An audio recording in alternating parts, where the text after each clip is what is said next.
COVID-19 Passara கணவரலை பிரதேசத்தினுடைய நிலை தொடர்பாக இன்று பாரியதொரு சமூக பிரச்சனை ஏற்படுத்தி இருக்கிறது.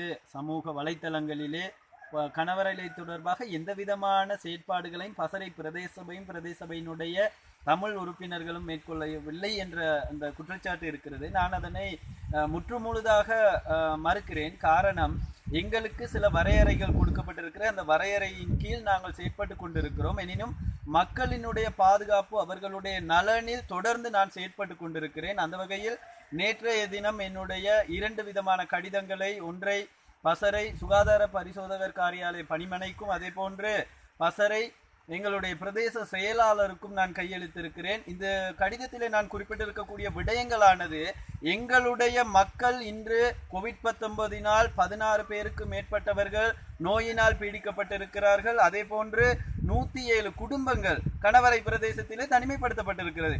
இந்த தனிமைப்படுத்தப்பட்டவர்களுக்கான அரசாங்கத்தினால் வழங்கக்கூடிய உலர் உணவு பொதிகள் கூட இதுவரையில் வழங்கவில்லை.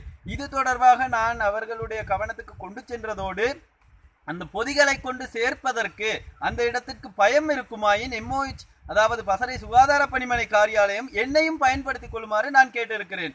அவர்களுடைய அந்த சுகாதார முறையிலான ஆடைகளை எனக்கு தருகின்ற பட்சத்தில் நானே அந்த பொதிகளை கொண்டு போய் அவர்களுக்கு கொடுப்பதற்கு தயார் நிலையில் இருக்கின்றேன். எனவே இந்த விடயங்களோடு நான் ஒப்பிட்டு ஒரு பதிலை கூற விரும்புகிறேன்.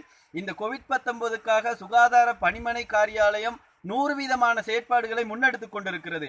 அவர்களுக்கு ஒத்துழைப்பு வழங்கும் வண்ணமாக நாங்கள் செயற்பட்டு கொண்டிருக்கிறோம். எனினும் சில பல கட்டுப்பாடுகளை அவர்கள் விதித்திருக்கிறார்கள். அவர்களுடைய அனுமதி இல்லாது நாங்கள் அங்கு செல்லக்கூடாது என்பதனை. எனவே நேற்றைய தினம் மருந்து தெளிப்பதற்கான அனுமதியை நான் கேட்டிருந்தேன். எனினும் அந்த பிரதேசத்திற்கு தற்போதைய நிலையில் மருந்து தெளிப்பதற்கான தேவை ஒன்று இல்லை. அவர்கள் தனிமைப்படுத்தப்பட்டிருக்கிறார்கள். எனவே அவர்களினுடைய ஏனைய தேவைகளை பூர்த்தி செய்வதற்கு நாம் முதலில் முயற்சி எடுப்போம் என்று உறுதி கூறியிருக்கிறார்கள். எனவே இன்றைய தினம் நிச்சயமாக அவர்களுக்கான உலர் உணவு பொதிகள் கொண்டு சேர்க்கப்படும். அதோடு நான் வினயமாக கேட்டிருக்கிறேன் ஒரு விடயத்தை, ஒவ்வொரு குடும்பத்தவர்களுக்கும் 1 அல்லது 2 50 ரூபாய் கார்டுகளை, அவர்களுக்கான தொலைபேசி கார்டுகளையும் கொடுக்க வேண்டும். காரணம், அவர்களுடைய பிரச்சனையை அங்கிருந்து அவர்கள் எங்களுக்கு தெரியப்படுத்துவதற்கு அவர்களுக்கு அந்த தேவையும் பூர்த்தி செய்ய வேண்டும் என்ற கோரிக்கையை நான் முன்வைத்திருக்கிறேன். எனவே பசறை பிரதேச சபையினூடாக, ஒலிபெருக்கியினூடாக மக்கள் தெளிவுபடுத்தப்பட்டு கொண்டிருக்கிறார்கள். அதே போன்று பசறை பிரதேசத்தினுடைய ஏனைய மக்களுக்கு நாங்கள் எந்த சலுகைகளை கொடுக்க வேண்டும் என்று எண்ணினோமோ அதே சலுகை கணவரை பிரதேச மக்களும் எங்களுடைய மக்கள், அவர்களுக்கும் கொடுப்போம். இதிலே தமிழர்கள் வாழும் பிரதேசம், சிங்களவர்கள் வாழும் பிரதேசம் என்ற எண்ணப்பாடோ அல்லது ஏனைய முரண்பாடுகளோ இங்கு இல்லை என்பதனை நான் இந்த இடத்தில் தெளிவாக பதிவு செய்ய விரும்புகிறேன். அத்தோடு நாங்கள் நிச்சயமாக இன்றைய தினம் அவர்களுடைய தேவைகளை பூர்த்தி செய்து கொடுப்போம் என்பதனை இந்த இடத்தில் பதிவு செய்து கொள்கிறேன்.